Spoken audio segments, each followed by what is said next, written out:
they brought them together, they put them in detention in the Manhattan detention center, and kept them there for months, for 10 months. Now, the thing that you should know from your civics lessons is that you just simply cannot pick people up off the street and throw them in jail unless you think that they've committed a crime. And you have to be able to articulate what that crime is, and then you have to either charge them or release them. But what they did with these men was they rounded them up because they didn't really know what their deal was. And they kept them in jail for 10 months. Now, at the end of the day, there was no connection with any of these men and terrorism, and they ultimately released them. But of course, they didn't release them back into the community. They then used the immigration power that they had to deport them. And so they broke up families here after keeping men detained for 10 months who had no connection to terrorism whatsoever. These are working men who had families. We also have a case involving the warrantless wiretapping provisions of the National Security Agency. You will all remember from your civics lessons that you cannot wiretap. The government can't tap your phone unless the government has a warrant. What happened with under George Bush's regime is that George Bush ordered the NSA to go ahead and wiretap without warrants. And there are little details in there, which I'll talk about a little bit later. But we have that case as well. So we have a series, and then most importantly, we also represent Meher Arar. How many people have heard of Meher Arar?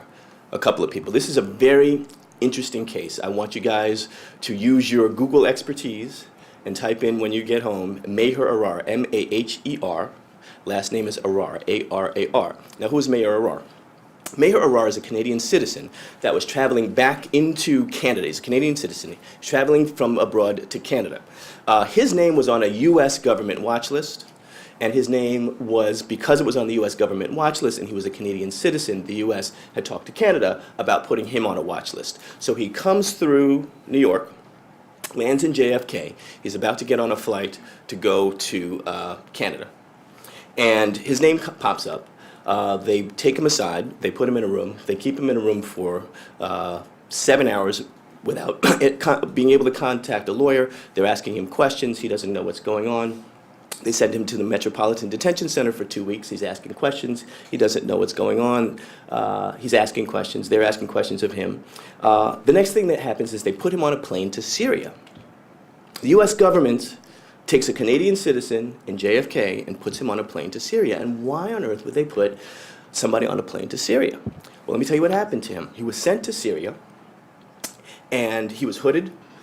He was he was bound. He was disoriented. He was sent to Syria. It turns out that he was born in Syria, lived in Syria until he was about 12 years old, or 13.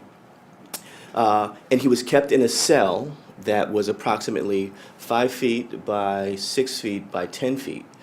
And he was kept in that cell for 10 months in Syria, and for every day of those 10 months, he was tortured by Syrian officials. Why was he tortured by Syrian officials? Because the U.S.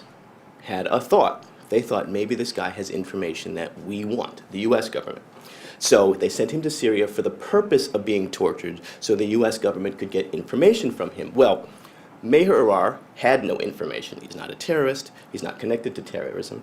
But people couldn't get him out, didn't know where he was for a long period of time, for 10 months. It raises a series of questions. One of the questions is, how can a U.S. official essentially send a Canadian citizen to a third country to be tortured without even informing the Canadian government? Now, he did not have an opportunity to talk to the consulate or to talk to any of the diplomatic officials. But that is part of the policy that's called extraordinary rendition. And extraordinary rendition is a government policy by which people are literally kidnapped and put in hoods, put on airplanes, and sent to foreign countries for the purpose of torture so that the U.S. government can get information out of them. Now, the question that, it used to be that most of us in this room could say, hey, the U.S. does not torture people. And we certainly don't send people to other countries that are known as torturing countries to get information. So the question is really what's changed? Why has this happened? Let me take one step back. You all have heard of the global war on terror, right? Now, the reason why you've heard of the global war on terror is because that is George Bush's soundbite. It is a very nice, neat way to package what his policies represent. But let's just sort of think about, let's break it down for a little bit. It's global. I will concede that. Is it a war? Is it actually a war? Most people would say, well, okay, it's not actually a war. It's more like the war on poverty in the 60s or the war on drugs in the 80s. But it represents the U.S. fighting back against al-Qaeda and terrorism. But the word war has a very specific meaning with respect to how people who are captured in that war are treated. And that really begins to tie into the Guantanamo piece, and it begins to tie into a whole range of things. Now, the question about terror, you can't really have a war on terror, right? You can have a war against an army, you can have a war against a government, but what do you do with a group like al-Qaeda? How do you begin to combat them? And that really is, I think, the U.S.'s struggle, and I think, quite honestly, it's all of our concern. But here's how this whole thing happened. When September 11th happened, and most of us were around, and we all remember that day, and we remember the fear that we all were living in. But when that happened, we were caught unaware as a country. But not only were we caught unaware, but the intelligence services were caught unaware. They had been doing some work with respect to al-Qaeda, but now they had a disaster that they had to deal with. And so what happened was the U.S. government embarked on an international and domestic program of essentially racial profiling. And I'll explain what I mean by that. The idea was that there was no intelligence that the U.S. had, and they didn't know what to do about it. So the policy was, we need to round up as many people as possible so that we can hold them, not because we think they did anything, but because they may have information that can help us avoid the next terrorist attack. Now, I think we would all say that the U.S. government has the right to question people and talk to people to try to get intelligence. But the question that really underlines the 9/11 policies is, does the U.S. government have the right to just throw people in jail in the U.S. to get intelligence? Can they put them in jail? I mean, let's just say that they thought 5 of us in this room had some information. Could they throw the 5 of us in jail for a weekend? Could they throw the 5 of us in jail for a month? Can they throw the 5 of us in jail for 10 months, like they did with the men in Turkman versus Ashcroft? Can they throw the 5 of us in jail for 7 years, like they've done with the Guantanamo detainees? And these are the real questions that we're talking about. Let me talk about Guantanamo.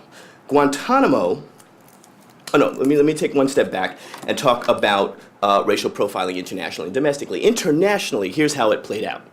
Internationally, the government used the program of rendition, which I just talked about, but they used it in the way that they worked with Pakistani officials, with European governments, with other governments, to be able to pull people off the street that they thought had terrorist ties and send them to what are called CIA black sites. CIA black sites are secret detention facilities that the U.S. says we really don't control.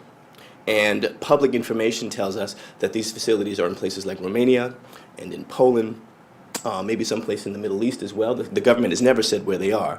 And if you remember, when the government was asked about that, and the way this whole thing came out was that the Washington Post broke a story in 2005, and the Bush administration said from 2005, that is absolutely not true. There are no secret facilities.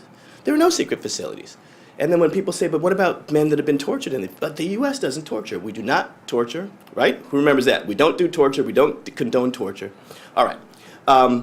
They sent these men to these facilities, and they were tortured, which included things like waterboarding, which I know you all know about because that's been in the papers. It's happened in these secret CIA black site facilities. Now, how do they get these men? Right? And then people that they didn't send in those facilities, they sent to Guantanamo, which is an offshore detention facility.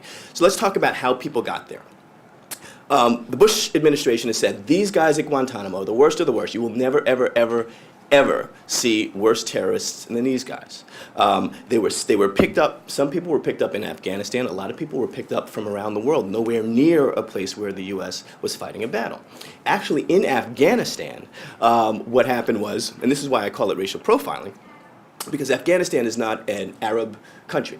And so when Arab people would pop up in Afghanistan, people thought, aha, these people must be al-Qaeda.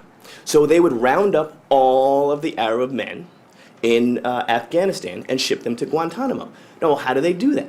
Well, here's what they did. It was actually a leafleting campaign.